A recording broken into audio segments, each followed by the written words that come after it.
Hola, muy buenas noches a todos. Sean bienvenidos a este nuevo Domingo Cultural, cual en Yo Lima Tour comparte con todos ustedes, compartir el patrimonio histórico con todos ustedes.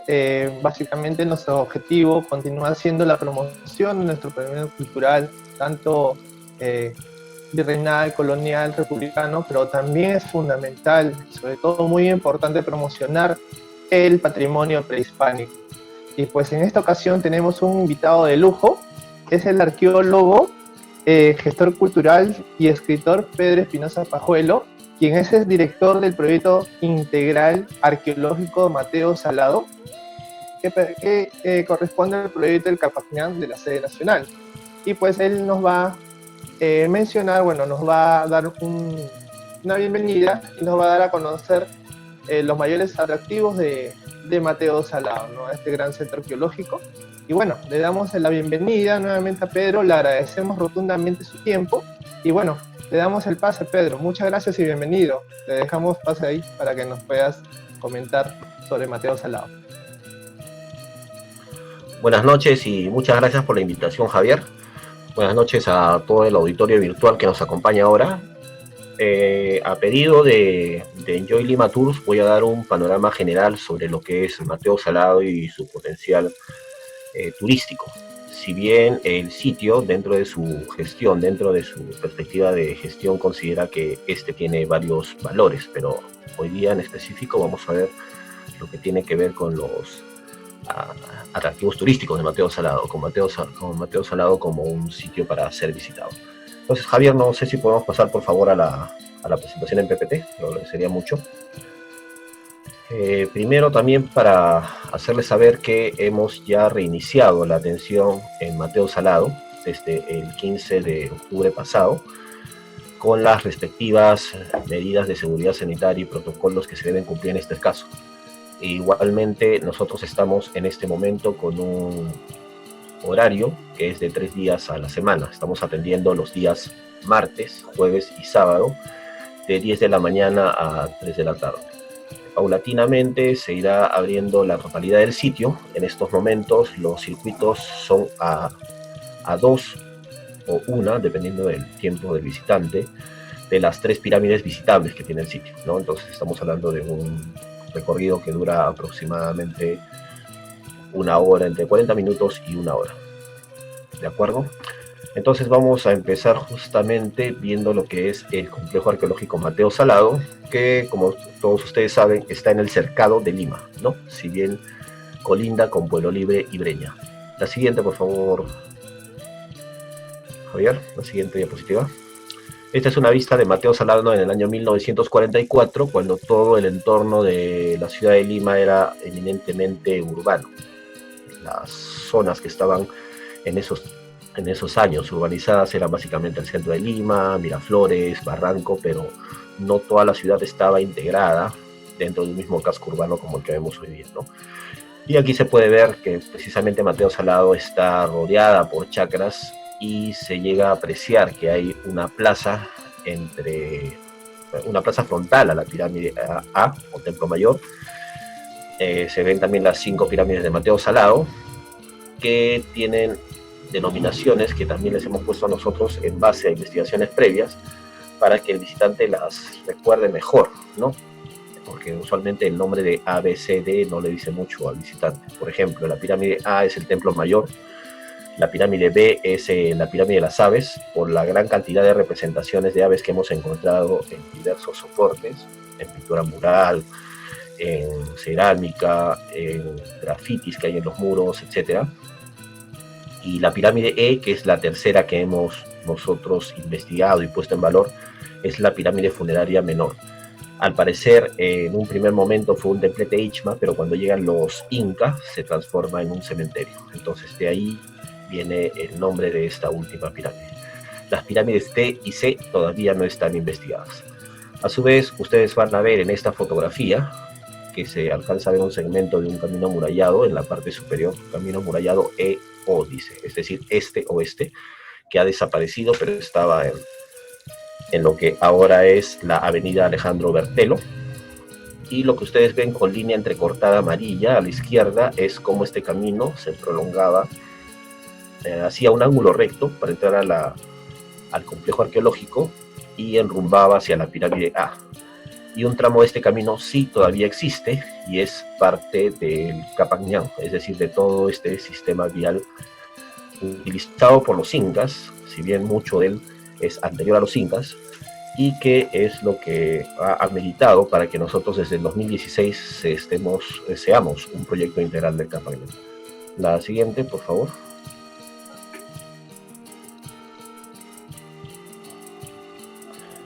Esta es Mateo Salado, ya en una foto del 2004, y puede verse cómo ha sido completamente rodeado por el crecimiento de la ciudad, de tal manera que la pirámide D ha quedado alejada del conjunto, ¿no? La pirámide D es la que tenemos en el extremo superior izquierdo de la fotografía, y las otras pirámides han quedado constreñidas por urbanizaciones modernas.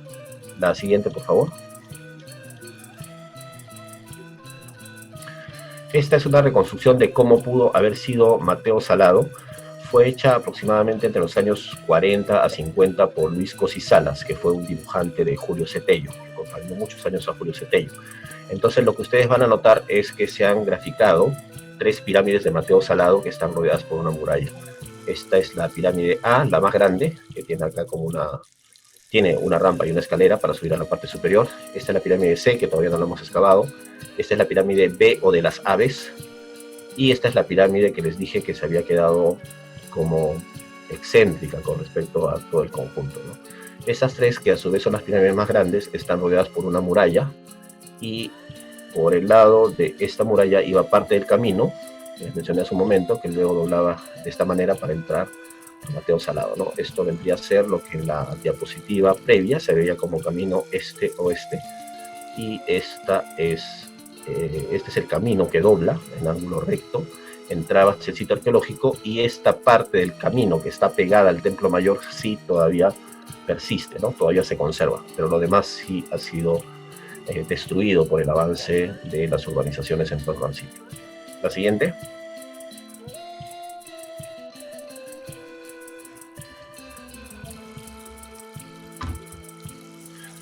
Lo que ven ustedes ahora aquí es una reconstrucción ya nuestra, reciente, hecha de Mateo Salado.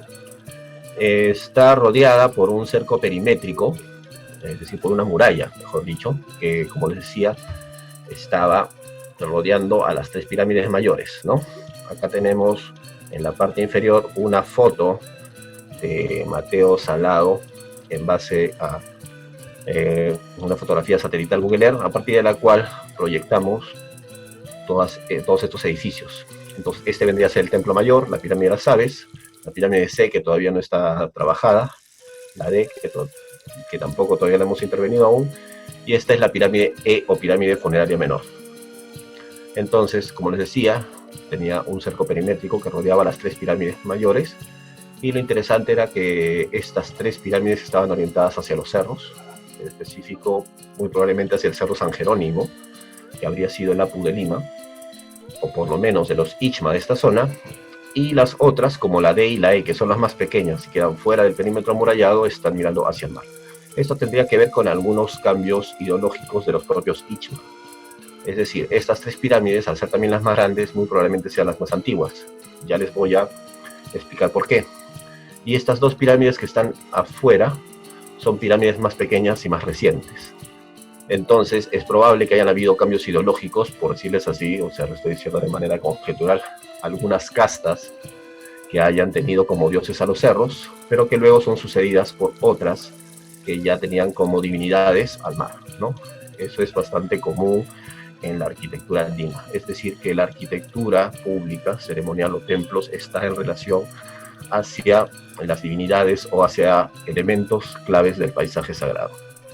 La siguiente.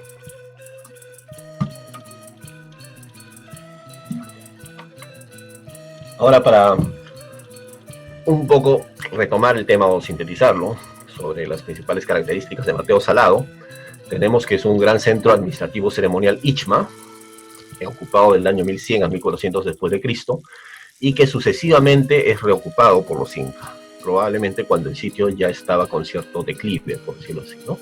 No estaba precisamente en sus momentos de apogeo.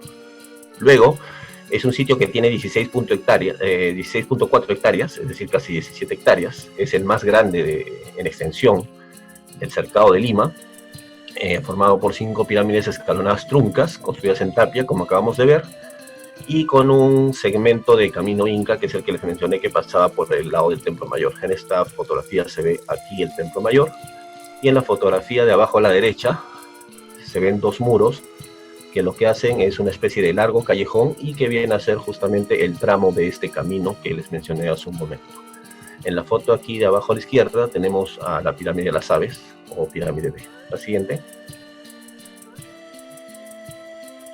Ahora, desde el 2017 el sitio ha abierto su circuito nocturno, y desde el 2014 en general ya ha abierto a todo público, ¿no? Es un sitio joven, bastante joven, y estamos en proceso, y justamente esta charla que tenemos ahora es parte de este proceso de empoderamiento del sitio, o tratar de situarlo dentro de la oferta turística de la ciudad, ¿no? Los recorridos nocturnos se daban bimestralmente. Todavía en estos momentos que hemos reabierto el sitio no los estamos ofreciendo, sino en el horario que les he dicho al principio, ¿no? Es decir, estamos todavía con atención diurna. La siguiente. Algunos valores del complejo arqueológico Mateo Salado, para que los tengamos en cuenta. Para empezar, es uno de los máximos representantes de la arquitectura prehispánica de la costa central. Esto es por su monumentalidad. Es un sitio bastante grande en el que podemos nosotros observar todas las particularidades de la arquitectura de grandes dimensiones de los Ichma, que es una cultura poco conocida, pese a que es emblemática de la zona de Lima. La gran extensión del sitio, que ya vimos que son casi 17 hectáreas.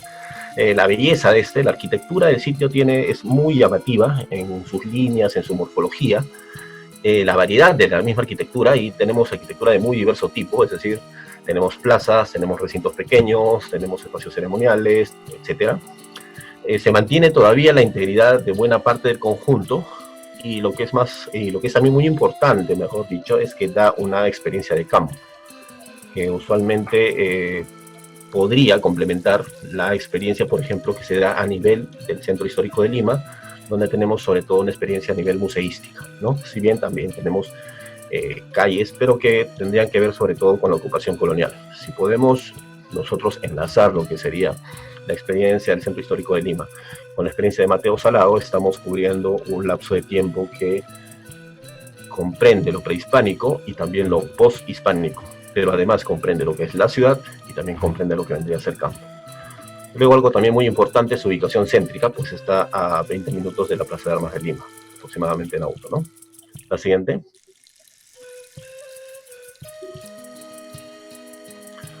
Otros valores es novedoso, como les decía hace un momento, está abierto hace poco tiempo, desde el año 2014, y también tiene investigaciones recientes y constantes.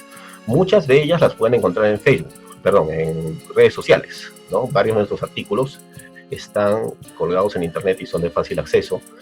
Sin ir muy lejos, nosotros para el artículo de Wikipedia de Mateo Salado hemos colaborado con Wikimedia Perú, es decir, es un artículo que está supervisado por los investigadores que hemos realizado trabajos en Mateo Salado, y por lo tanto la información que hay allí, además de que les lleva a otro tipo de fuentes, es información fidedigna. Luego, desde el 2016, que somos un proyecto del Capañán, realizamos al año un proyecto de investigación, si bien pequeño, ¿no? Luego es un ejemplo exitoso de recuperación de un sitio arqueológico, si bien falta recuperar todavía parte de pero hasta hace 10 años era un sitio que se consideraba perdido. Seguramente van a haber preguntas sobre eso, entonces ahí me podré explayar sobre cómo ha sido el proceso de recuperación del sitio y cómo se sigue recuperando, que es importante también que lo sepan para que no se lleven la impresión equivocada de que el sitio simplemente está abandonado de hace 10 años y solamente se está perdiendo. Eso no es así en absoluto. Luego es un modelo de gestión hacia la comunidad, puesto que no solamente nos hemos enfocado en lo que son aspectos turísticos o de investigación, es decir, no solamente nos hemos enfocado en lo que son los aspectos científicos o los aspectos que tienen que ver estrictamente con lo que es el turismo, sino que también tenemos todo un programa de gestión hacia la comunidad para que ésta tenga una interrelación positiva con el monumento arqueológico. Y eso lo hacemos a través de distintos eventos artísticos y culturales que se han estado dando casi ininterrumpidamente desde el año 2011. Hemos llegado incluso a tener durante determinados años hasta 40 de estos eventos artísticos culturales durante el año, aunque lo que hemos estado haciendo en los últimos años, estamos hablando aproximadamente desde el 2016, es centrarnos en algunos eventos emblemáticos y no hacer demasiados de estos, ¿no? Es decir, vamos más a lo que es la intensificación en determinados eventos que pueden ser mejor para que el visitante o en general el ciudadano que va a ver alguno de estos eventos tenga un mejor conocimiento sobre los contenidos del sitio, ¿no?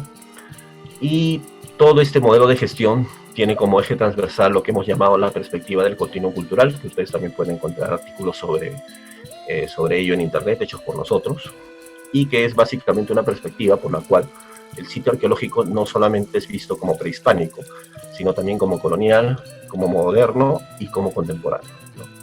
Un sitio no acaba su ocupación en época prehispánica, sino que sigue a lo largo del tiempo y tiene diversas manifestaciones culturales de cada una de estas épocas que he mencionado. La siguiente.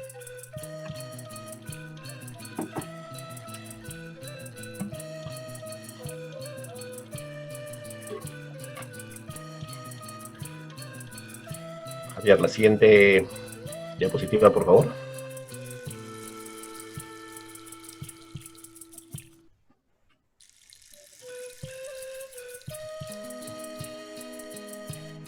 Ya.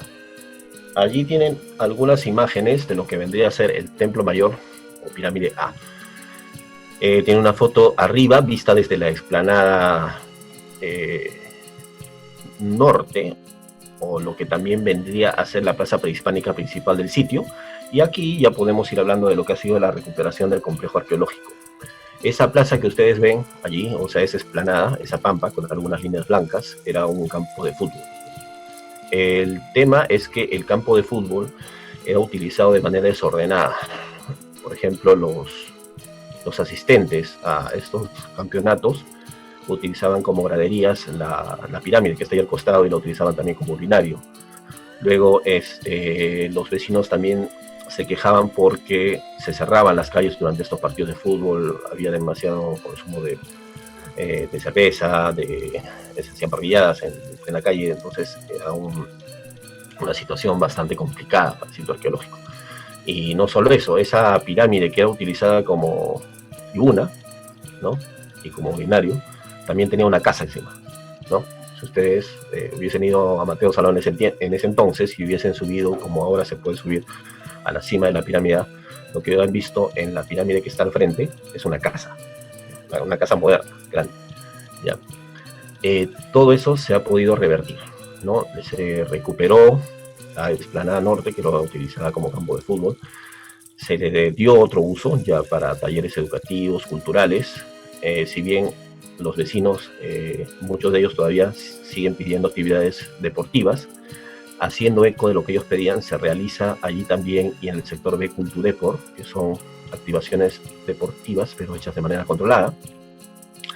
Además, esa casa que les mencioné que estaba sobre una de las pirámides fue desmontada. Entonces es importante que nosotros vayamos viendo cómo ha sido el proceso de recuperación del sitio, porque a veces hay informaciones engañosas, ¿no? Hace como 3 años, por ejemplo, salió una nota sobre invasores en Mateo Salado y ponían una foto de esa casa, ¿no? Ponían una foto de esa casa con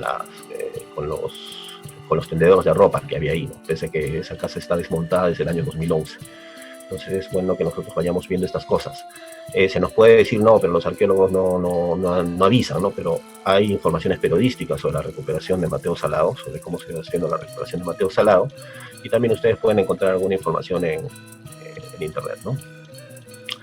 Bueno, volviendo estrictamente al tema de investigación, lo que ustedes ven en la foto que está a la derecha es una reconstrucción de cómo habría sido el Templo Mayor.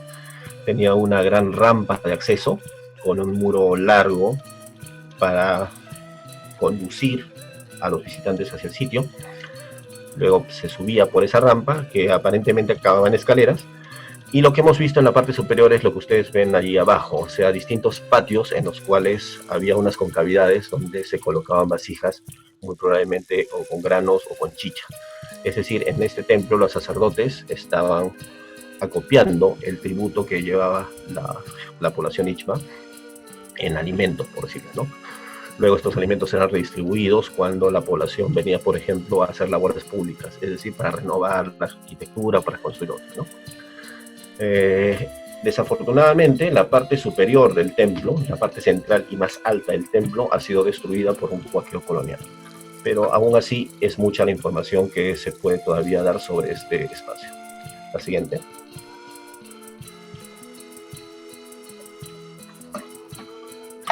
Estas son algunas fotos de, perdón, de las excavaciones que se llevaron a cabo en la cima de la pirámide A o Templo Mayor en el año 2007.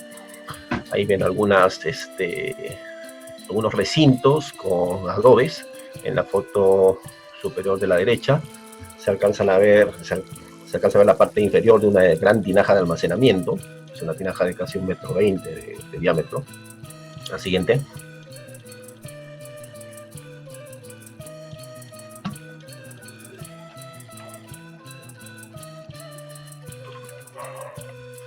Ahora pasamos a la pirámide de las aves. Ustedes pueden ver ahí dos vistas generales de esta. Y en la parte inferior, en lo que vendría a ser el frontis sur de esta pirámide, es decir, toda la fachada posterior de la pirámide. Porque en las pirámides, como vimos en una reconstrucción que mostramos en unas diapositivas atrás, las grandes pirámides como la B están mirando hacia los cerros, ¿no? Están mirando como hacia el centro de Lima, por decirlo así. La siguiente.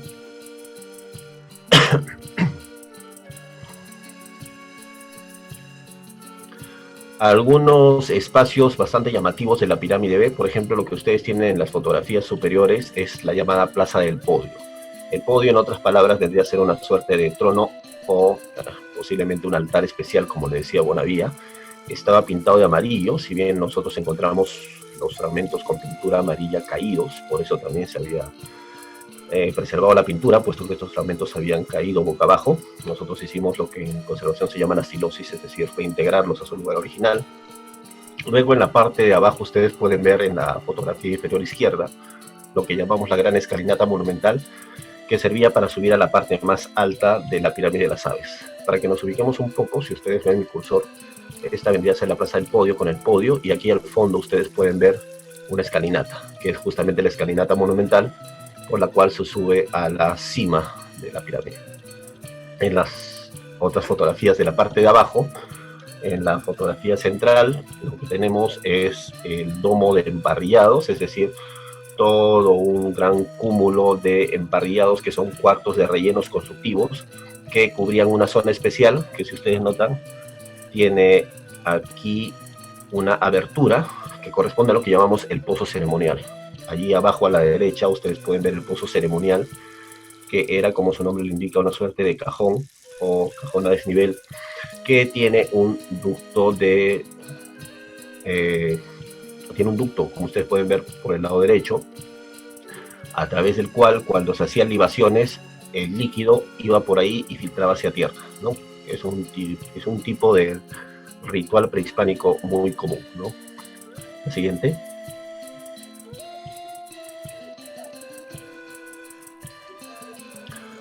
Más fotografías de la pirámide de las aves.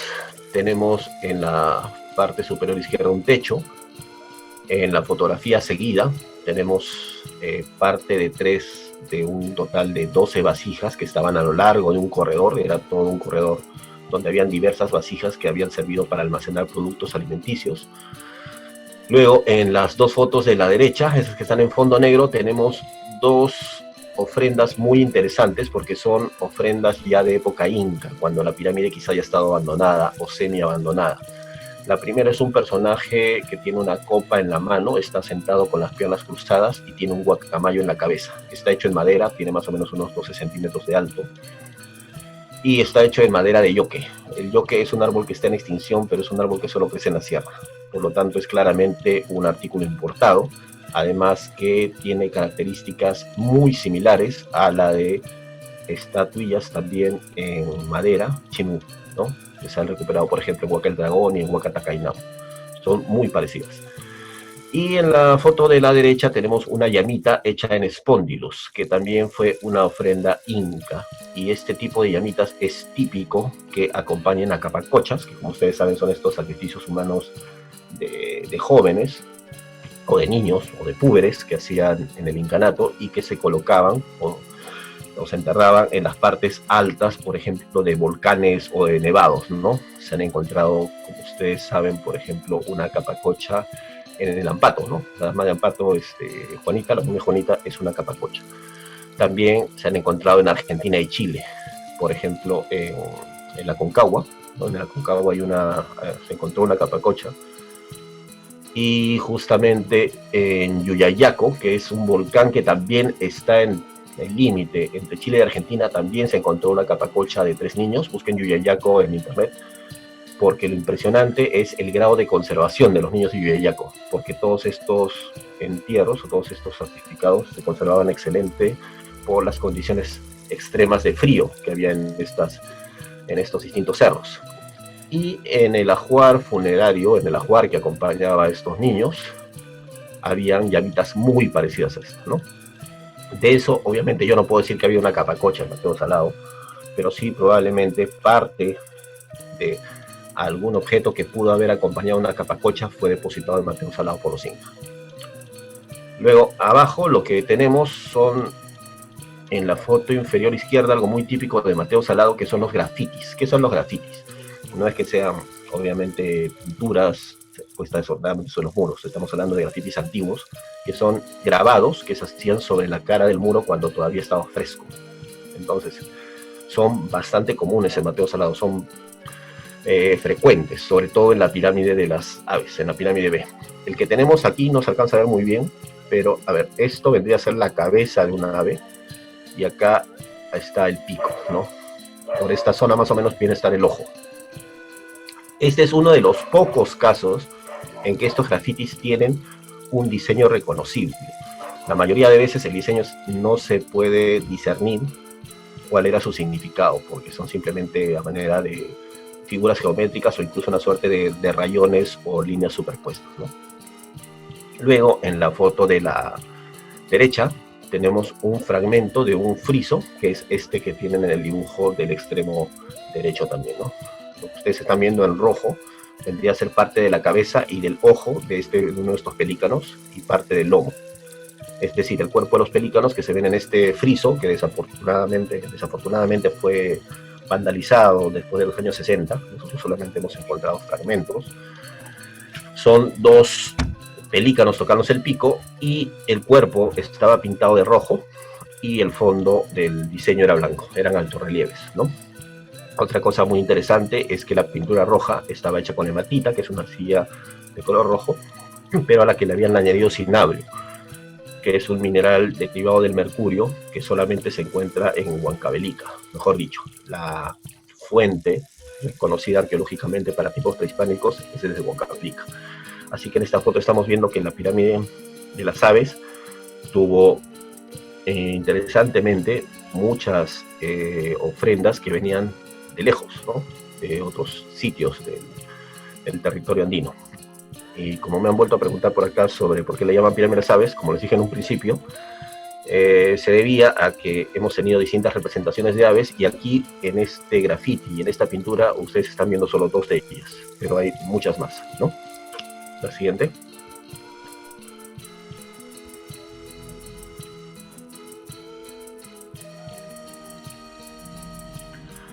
Por último, la pirámide funeraria menor, o pirámide que es la más pequeña de las 5 que tiene Mateo Salado y que fue excavada entre el año 2012 y 2013. Acá lo interesante es que los incas volvieron a reutilizar esta pirámide, que probablemente haya sido un templete o sido un palacio durante el tiempo de los Ichba, y lo convirtieron en un cementerio, que es algo muy común a lo largo de la costa central, sobre todo, y en Lima. Distintas huacas Ichma o incluso anteriores, como huacas Lima, es muy frecuente encontrar lo que los arqueólogos denominamos entierros intrusivos, es decir, entierros de otra época que eran colocados en esas antiguas pirámides. Casi siempre estos entierros eran de la época Ichma Inca, ¿no? Si bien lógicamente se pueden encontrar entierros más tempranos, por ejemplo Ichma temprano. o Ichma medio, como en Armatambo.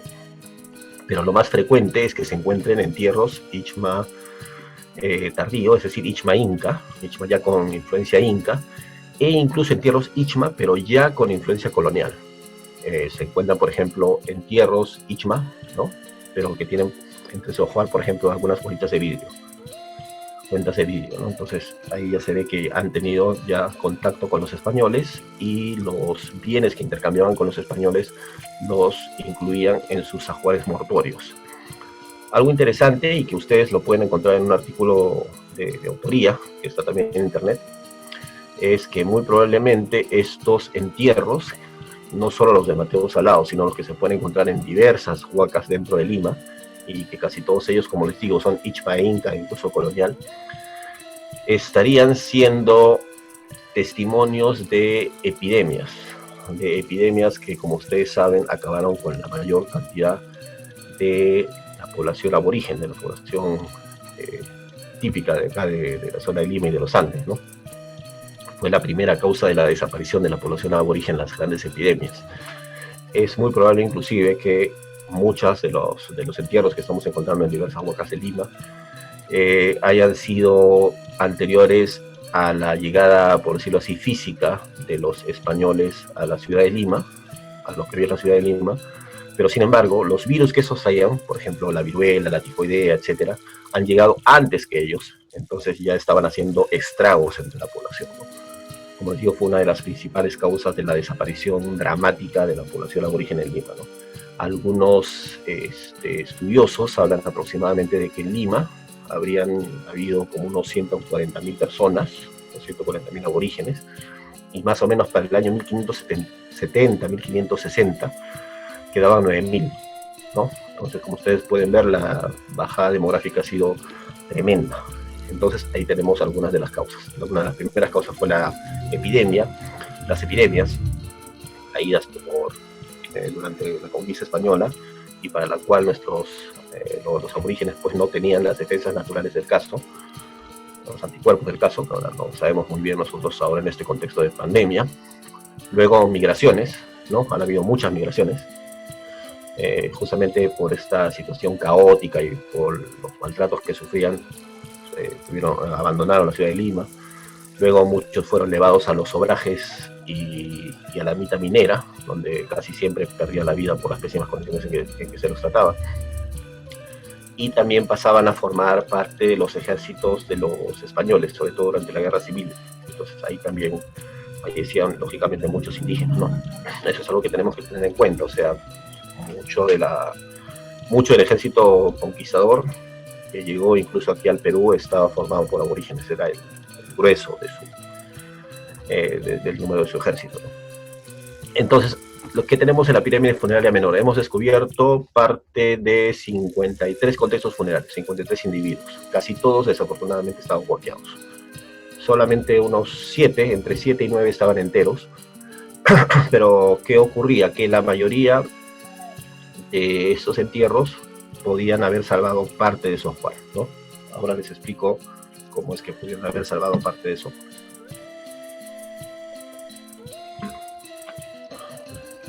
Los Ichma se enterraban en fardos funerarios. Al interior de estos fardos el cuerpo estaba en cuclillas y luego venían una serie de envoltorios, textiles, capas de hojas de pacae, por decirles, y hacía un bulto, ¿no? A veces ese fardo funerario se mantenía vertical, por ejemplo, colocándole palos alrededor, ¿no? Para hacer una especie de caja.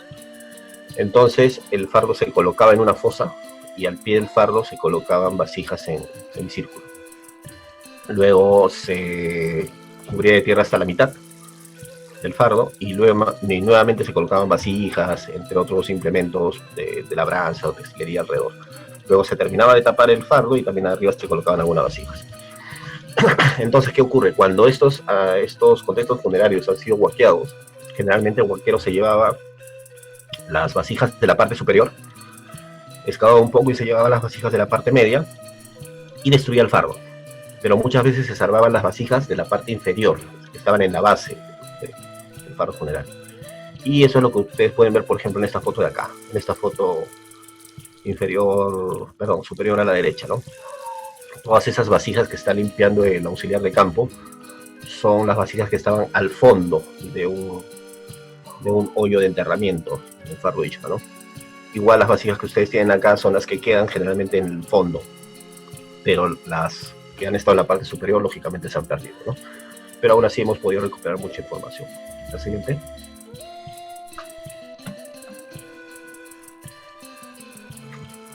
Aparte de las evidencias que son de época prehispánica, perdón, podemos ver otras evidencias que son más recientes. Estas son distintos contextos de ladrilleros que se instalaron en el sitio entre el siglo XIX, la segunda mitad del siglo XIX y hasta los años 40.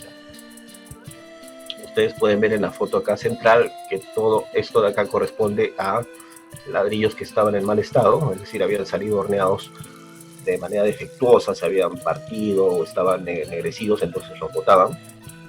Y tenían una marca triangular acá que decía SL, que corresponde a la compañía Sambrailo Lavalle El Progreso, que fue una compañía denunciada por Julio Cetello porque estaba destruyendo Mateo Salado.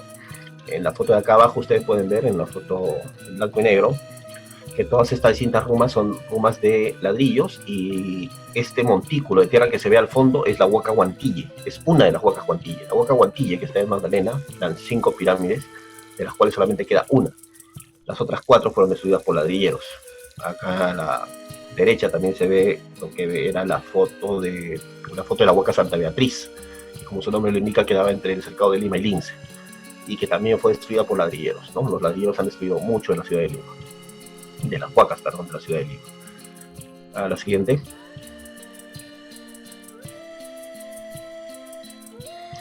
Y también tenemos evidencias como estas, recuperadas de la pirámide, que es más bien un enterramiento chino, ¿no? Un enterramiento chino de fines del siglo XIX, de un agricultor chino. Lo sabemos no solo por las características antropológicas físicas de los restos óseos, sino también porque estaba acompañado de estos instrumentos de aquí abajo. Acá, esa es una pipa para fumar opio, y por ejemplo el mechero que utilizaba para quemar el opio tenía diseño chino. El consumo de opio estaba muy extendido entre la población china en ese entonces. Entonces acá también tenemos una evidencia histórica que nos hace ver que, o sea, de época histórica, que nos hace ver que en Mateo Salado, como les decía hace un momento, se expresan distintas etapas de la historia de Lima, y por lo tanto el sitio para el visitante también puede ser una síntesis de lo que era la historia de nuestra ciudad. La siguiente.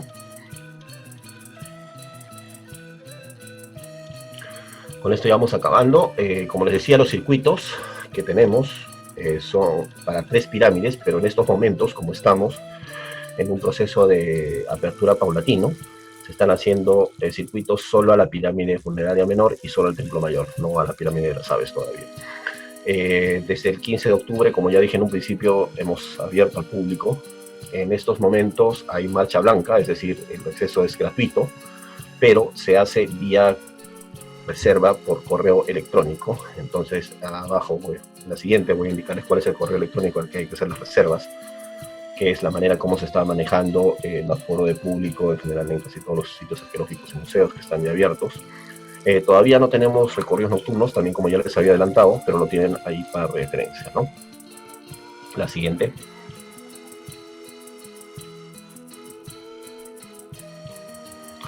Ya para las reservas, para todo lo que son reservas, ustedes pueden escribirnos a este correo que tienen ahí arriba. Es mateosalado@cultura.gov.pe. Para el resto de nuestras actividades, porque como les mencionaba, también realizamos otras actividades aparte de la atención turística. Si bien todas estas en estos momentos se están realizando de manera virtual, pueden seguirnos en Complejo Arqueológico Mateo Salado en Facebook o en Mateo Salado Comunidad. También pueden seguirnos en nuestra página oficial de Instagram, que es Mateo Salado Oficial. Entonces, en cada una de estas redes, ustedes van a estar al tanto de las últimas novedades sobre Mateo Salado. Y como vuelvo a repetir, si ustedes desean más información sobre el sitio y reservas para visitas, pueden escribir al correo que está en la parte superior. ¿De acuerdo? Bueno, dicho esto, les agradezco y quedo a la espera de sus preguntas si las hubiera.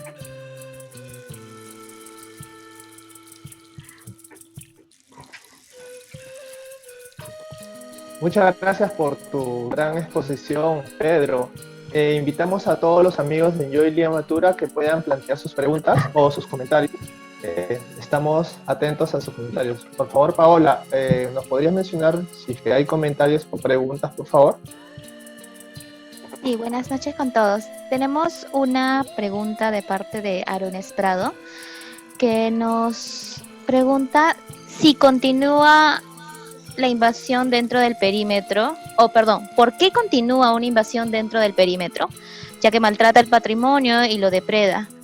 Asimismo, existe un taller de autos dentro del centro arqueológico. ¿El por qué? Perfecto. Gracias por la pregunta, porque justo esto tiene que ver con lo que les estaba mencionando hace un momento, que era el proceso de recuperación del sitio. Ahora hay un taller de autos, como dicen ellos, ¿no? Efectivamente, es una familia que se dedica a la mecánica automotriz. Hay otra también al lado de los gabinetes, pero antes teníamos 50. Teníamos entre 30 a 50 mecánicos informales dentro del sitio. Y en la medida que, por ejemplo, esta gran cantidad de mecánicos estaban dentro del sitio, pero no tenían proceso legal, pudieron ser retirados en el año 2010. Con el resto de ocupantes de Mateo Salado, lo que hay es un proceso judicial. Entonces, el proceso judicial pasa por instancias antes de poder llegarse a una solución definitiva. Lo bueno de todo esto, por decirlo de alguna manera, en términos de recuperación del sitio, es que el proceso legal de Mateo Salado, o del Estado, mejor dicho, contra los ocupantes de Mateo Salado ya está en tercera instancia, ¿no? Después de haber ganado el Estado en todas las instancias, ya está en tercera instancia, de tal manera de que es muy probable que en el mediano plazo ya se tenga una solución definitiva en cuanto a los ocupantes del sitio. Aún así, lo que ha hecho el Ministerio de Cultura y a través de nosotros es lo que dice la ley en cuanto a propender a una reubicación de los ocupantes que están dentro del perímetro arqueológico. Para eso se han hecho coordinaciones con la Municipalidad de Lima, y la Municipalidad de Lima, a través de Emilima, hizo a los ocupantes. Ahora, de todas las familias que les he mencionado, solamente tenemos 9, eran 11 familias ocupantes hasta el año pasado, hasta fin del año pasado. Se les hizo una oferta para que ellos pudieran ir a otro lugar, a departamentos, fueran trasladados a departamentos que estaban en el centro de Lima. Desafortunadamente, de las 11 familias, solo 2 aceptaron, ¿no? Entonces, esas 2 familias han ido, pero con las otras familias que todavía permanecen, el Estado proseguirá con el curso de estos procesos legales, ¿no? Entonces, insisto, es muy importante ver que el saneamiento físico legal de Mateo Salado es, 1, un proceso; 2, es un proceso de recuperación irreversible. Recuerden, como les dije hace un momento, de que el sitio estaba considerado perdido hace 10 años. Y 3, que se han realizado avances muy considerables, ¿no? Les mencionaba que había una casa sobre el sitio arqueológico. Les he mencionado que había 30, de 30 a 50 mecánicos dentro del sitio. Les he mencionado lo del campo de fútbol. Hay otros temas más que por el tiempo no lo he podido tocar, pero por ejemplo el sector B, que es ese sector del sitio que está frente al mercado Nuevo Milenio en Tingo María, en Breña, era igual, era un basural. Hay una muralla, ¿no? La muralla era un luminario, estaba llena de toneladas de basura. Vayan ustedes a verla, ya está recuperada, está con cercado, se han estado haciendo ahí actividades para los vecinos, ¿no? Hay campos de cultivo dentro de Mateo Salado, como ustedes saben, ¿verdad? Ya. De esos campos de cultivo también se han recuperado, déjenme ver, de los 7 campos de cultivo hemos recuperado 4, ¿no? ¿Cuál era el problema con los campos de cultivo? Que eran regados con aguas hervidas. Entonces, lo que hizo Sedapal en el año 2013 fue cortarles el agua. Entonces los campos se desecaron y ahí se pudo recuperar algunos, pero otros siguen dentro del marco de este proceso legal que les he mencionado. Entonces, también se ha avanzado con la recuperación de los campos de cultivo. De hecho, si no fuera por el corte de suministro que les hizo Sedapal, porque es ilegal, obviamente, el regar con aguas hervidas, pero no hubiésemos podido abrir el sitio. O sea, imagínense ustedes la insalubridad que hay por el regado con aguas hervidas alrededor del sitio. No lo hubiéramos podido abrir, pero como parte de todo este proceso que se ha llevado a cabo, es que el sitio ahora puede ser, todo este proceso de recuperación que se ha llevado a cabo, es que el sitio ahora puede ser visitado pues por los turistas o por los mismos habitantes de nuestra ciudad, ¿no? Eso no hay que perderlo de vista, por favor. Gracias.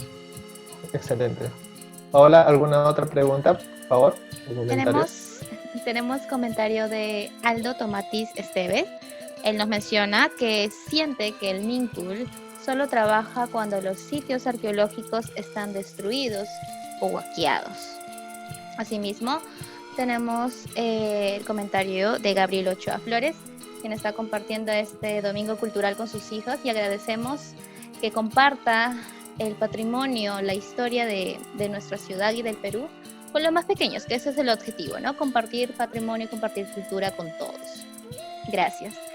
Y tenemos una pregunta de David Orellana. Nos menciona, ¿sería posible restaurar los frisos que fueron vandalizados? Ya, vamos primero con el comentario del señor Aldo Tomatis. Esto de que el MINCUL trabaja solo con los sitios destruidos, primero no hay que perder de vista algo. Nosotros solo en la ciudad de Lima tenemos entre 500 a 600 sitios arqueológicos, ¿no? A nivel nacional, por lo menos, hay de 40.000 a 100.000.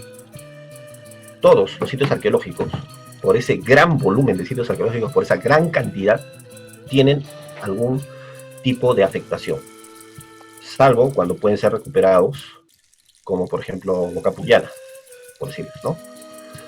La recuperación de un sitio es bastante compleja, porque hay primero cuestiones financieras, obviamente no es barato recuperar un sitio arqueológico, hay cuestiones sociales que tienen que ser trabajadas, la conservación y restauración de un sitio es bastante cara, entonces no es sencillo hacerla. Y otra cosa que es muy importante que no perdamos de vista es que el cuidado del patrimonio arqueológico no es una responsabilidad únicamente del MINCUL, es una responsabilidad de las municipalidades y es una responsabilidad de nosotros como ciudadanos, ¿no? O sea, de acuerdo a ley, nosotros como ciudadanos estamos facultados a hacer denuncias si es que vemos algún tipo de afectación de un sitio arqueológico. Es nuestro deber como ciudadanos. Entonces es justamente una labor, el cuidado del patrimonio amplia, que no solamente se la tenemos que dejar al Estado, ¿no? Y no se la tenemos que dejar al Estado justamente porque tenemos un patrimonio tan grande. Hay justamente algunas iniciativas muy interesantes en cuanto a lo que es recuperación del patrimonio, y para que ustedes vean que no son solamente iniciativas del Estado. Hay muchos colectivos civiles que trabajan organizándose entre ellos en sus urbanizaciones, en sus comunidades, en sus barrios, y hacen distintas actividades para difundir y proteger la huaca de su barrio.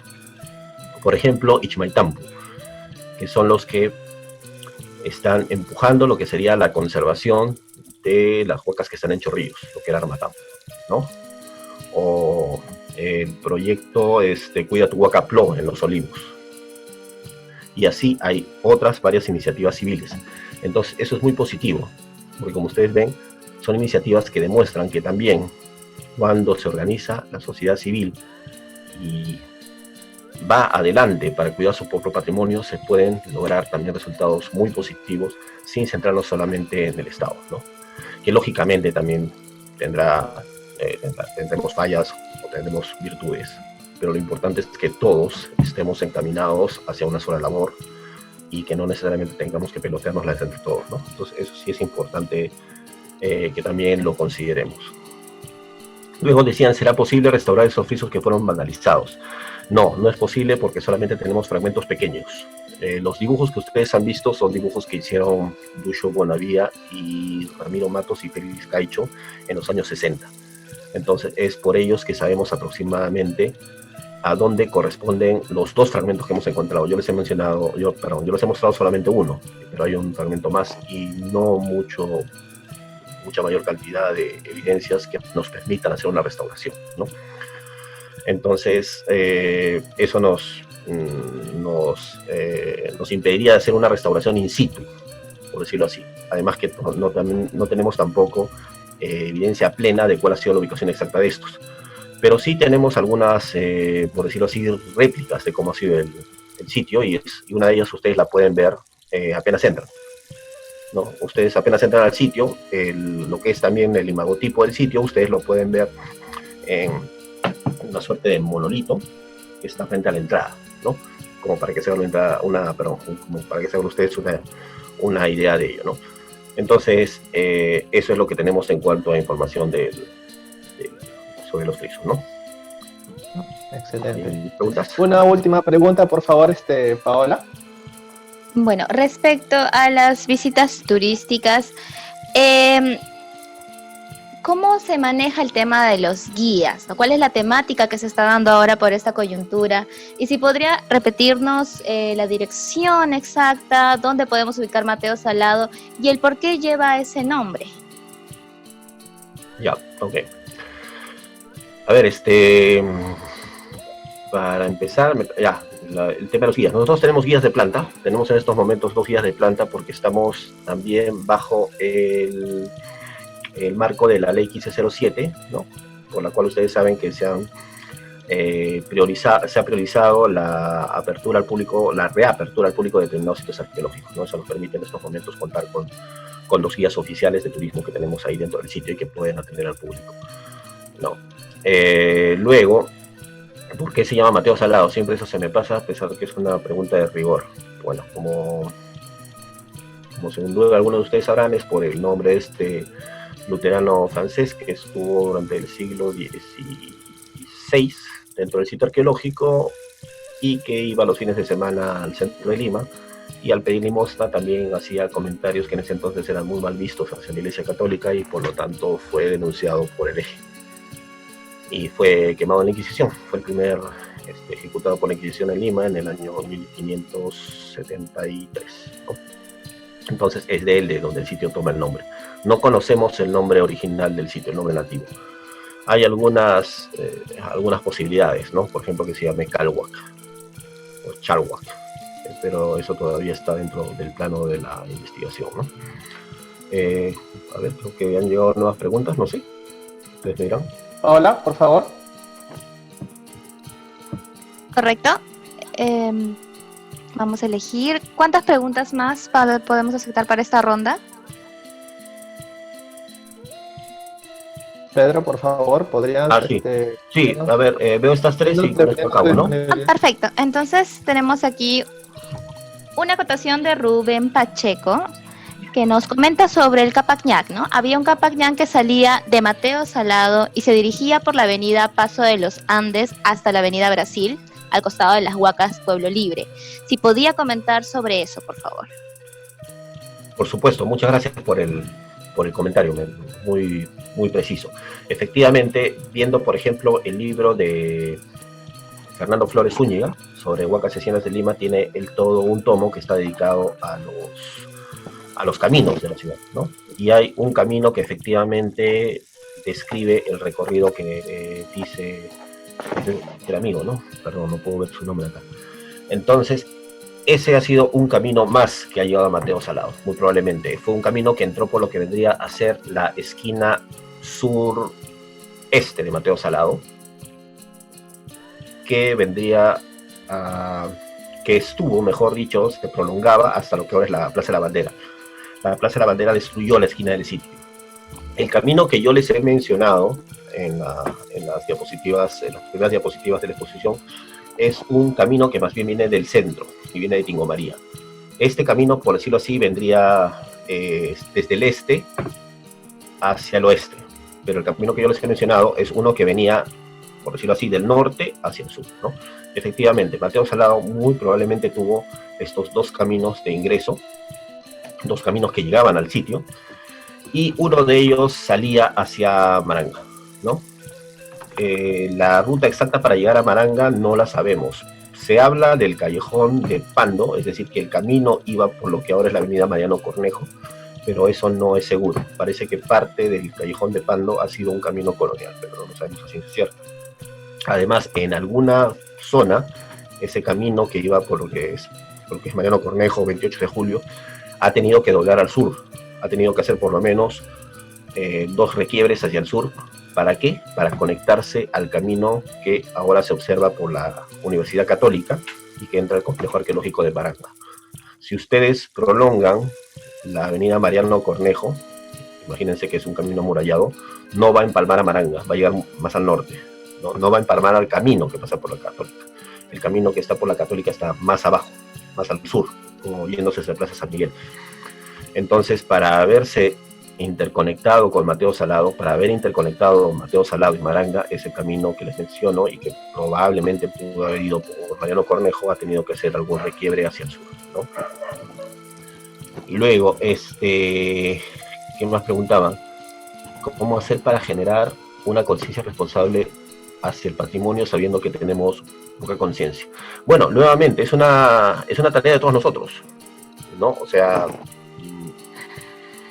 nunca, por decirlo así, determinados contenidos educativos o determinados contenidos van a llover del cielo. O sea, desde que nosotros podemos invitar a un compañero nuestro a una ponencia como esta, o podemos recomendarle que vaya a determinado sitio arqueológico, o podemos conversar con él sobre determinado tema, ya estamos haciendo la difusión que se necesita justamente para que tomemos conciencia sobre nuestro patrimonio arqueológico, sobre nuestro patrimonio histórico, ¿no? Por eso siempre insisto en que es una tarea, por la misma complejidad de ese patrimonio, es una tarea que involucra a todos, ¿no? Tanto al Estado como al ciudadano de pie. Ahora, ¿qué más? ¿Se podría hacer una recreación de alguna de las pirámides? Sí, tenemos una de las primeras imágenes que mostré, ahí se veía una recreación de las pirámides, ¿no? Y nosotros esperamos que el próximo año, si no hay ningún inconveniente de última hora, tengamos ahí en el centro de interpretación una maqueta con estas reconstrucciones que ustedes han visto, ¿no? Muy bien, creo que esas han sido todas las preguntas.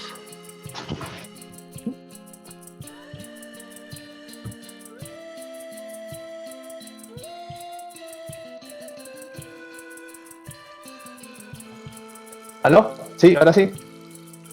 Estimado Pedro, agradecemos rotundamente tu tiempo, tu esfuerzo y sobre todo esta vocación de servicio para poner en valor nuestro patrimonio arqueológico Mateo Salado. Como bien es cierto, esta es tarea de todos, ¿no? El cuidar, el proteger y sobre todo el difundir nuestro patrimonio histórico, ¿no? Y bueno, todos tenemos la responsabilidad de ello y compartamos, difundamos a nuestros amigos, ¿no? Sin más que decir, volvemos a agradecerte, Pedro, y pues y agradecemos a todos los demás amigos de Enjoy a que puedan seguirnos y sobre todo difundir, ¿no?, la información que Pedro nos ha brindado. La información del día de hoy va a ser compartida en Facebook Live, también va a estar compartida en las redes sociales de Instagram, Facebook y también en nuestra página de YouTube, Enjoy Limatur en YouTube, para que puedan seguir disfrutando de esta información que nos ha dado el señor Pedro Espinosa, ¿no?, el director del proyecto integral arqueológico Mateo Salado. Muchas gracias, Pedro. ¿Algunas palabras finales? No, solo me queda agradecerles a ustedes y al público también por su interés, y quedamos a su disposición al correo que les he mencionado durante la ponencia para lo que se les ofrezca, ¿no? No olviden, por favor, que hay mucha información sobre Mateo Salado en redes que les puede servir como para tener una mejor idea de la que yo he dado acá sobre el sitio. Muchas gracias, Pedro. En todo caso, quedamos a su servicio, señores, y bueno, están todos invitados a visitar Mateo Salado. Ya están sus puertas abiertas, con mucha precaución, con mucha responsabilidad, y bueno, estamos a su servicio. Muchas gracias, Pedro, muchas gracias a todos, que tengan muy buenas noches, hasta una próxima oportunidad. Muchas gracias y buenas noches. Buenas noches, Pedro. Chao, chao a todos.